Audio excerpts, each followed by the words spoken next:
Vamos lá, não é, pessoal? Hoje vou trazer um aspecto importante para você que se preocupa muito com seu filho, se seu filho tem uma doença grave, se é doença do refluxo, o que que é, se é normal. E aí eu vou trazer esse aspecto para você diferenciar se há algum sinal de gravidade, ou é doença do refluxo, ou é APLV, ou é refluxo fisiológico, ou é regurgitador feliz. Quais são os termos mesmo? Fica comigo. Então fica comigo aqui, eu sou Matheus, sou médico gastroenterologista pediátrico e hoje venho trazer para você aspectos de relevância no que diz respeito no raciocínio clínico, se qual o caminho que você vai tomar. E eu vou trazer o aspecto que eu costumo usar na minha avaliação e ver se você consegue me acompanhar, porque isso vai ser importante demais, demais, demais, tá bom? Então, assim, a tela principal é essa aqui, não aquela que estava, tá? São 4 grandes passos. O primeiro passo é identificar se seu filho tem alguma doença grave. Alguma doença grave é ele tem alguma alteração intestinal que é cirúrgica, que seja grave o suficiente. Como é que eu identifico isso? Basicamente é aquele menino que está sangrando muito nas fezes, tipo, parece uma geleia, num contexto que está vomitando, né? Num contexto da barriga dura, que não era assim e passou a ser de uma forma súbita, tá? Outro aspecto pode ser de uma criança que começou a ficar comatosa, sonolenta, teve convulsão. Será que tem alguma coisa neurológica? Você sabia que neurológico também faz refluir o conteúdo estomacal? E aí, parênteses número 1. Parênteses número 1 diz o seguinte. Primeiro, qual a diferença de vômito e refluxo? Vômito, a criança faz um movimento de prensa, ó, faz um esforço para voltar. Se tem vômito, não é o mesmo raciocínio que eu estou tentando fazer aqui agora. Se tem vômito, não é regurgitação. Se tem vômito, não é golfada, tá? Não é isso, tá bom? Então isso é importante para vocês saber diferenciar. Vômito, chame atenção, não é normal. Não tem como vômito ser normal. Ah, é vômito fisiológico. Não existe vômito fisiológico, tá bom? Então, sangramento nas fezes, dor de forte intensidade, barriga muito dura e distendida, sinais neurológicos agudos, nessa circunstância, pronto, socorro, tá bom? São os red flags, bandeiras vermelhas, você vai levar primeiro passo para seu filho para o pronto socorro.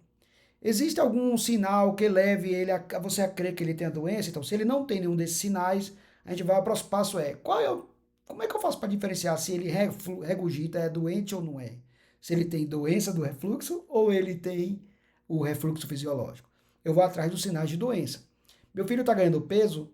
Se o filho está ganhando peso, quer dizer o quê? Quer dizer que ele está indo bem, que o intestino dele está funcionando e que provavelmente ele é saudável. Mas outros aspectos devem ser avaliados. Por exemplo, ele não está tendo diarreia, ele não tá ficando engasgado, ele não é extremamente irritado, não chora o dia todo. Nessa circunstância, eu vou pensar numa coisa mais benigna, que não seja uma doença. Ou a mesma coisa, ó, meu filho tá ficando muito engasgado, ele tem tido otite média de repetição, já teve várias vezes que ficou chiando o pulmão, né? Já teve pneumonia 2 vezes. Num contexto de um menino que regurgita muito, nesse contexto, eu vou pensar que meu filho tem uma doença, né? Não é? Ele vai ter uma doença provavelmente, mas o que eu queria deixar aqui máximo para você é cardinal, é o peso. Geralmente menino que está bem, ele não ganha, ele ganha bem peso, tá? O terceiro aspecto é esse amarelinho aqui, é a faixa etária. Um bebê regurgita, é normal. Mas um bebê com mais de 1 ano de idade já começa a ficar preocupado. Não é para regurgitar. 99% das crianças param de regurgitar com 1 ano de idade. Se continuar regurgitando, qual é a probabilidade dele ter alguma coisa? E precisa de investigação. Doença do refluxo, certo? Se você avaliou seu filho, se tem avaliado seu filho, ele vem crescendo bem, não tem sinais outros de doença, não tem diarreia, não tem sangramento nas fezes, não fica engasgado, não tem infecção de repetição do ouvido, nem pneumonia, nem doença respiratória, seu filho provavelmente ele tem um refluxo fisiológico. E isso é bom. Isso é legal. Isso é um refluxo, não é uma doença. E isso é uma coisa natural e vai tender a resolver até 1 ano de idade. Tudo bem? Então, baseado nisso, eu vou trazer algumas recomendações. Primeiro, serve para todos. Ajustar a pega, porque se o menino engole ar, é como se estivesse tomando água com gás. Ele vai regurgitar mais. Colocar seu filho para rotar, principalmente os regurgitadores. Por quê? Porque se ele arrota, diminui a chance dele, aumenta a chance do ar sair sem o conteúdo lácteo, né? Deitar seu filho depois de um tempinho, tá? Não pode deitar seu filho imediatamente. Então bota para rotar ali 15, 20 minutinhos, depois deita ele. E aí você pode colocá-lo deitado de barriga para cima, tá? Porque assim fica mais fácil dele se defender de uma possível regurgitação, parece não óbvio, mas fica.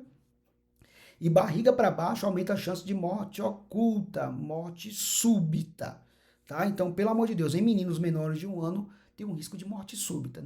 Não pode barriga para baixo.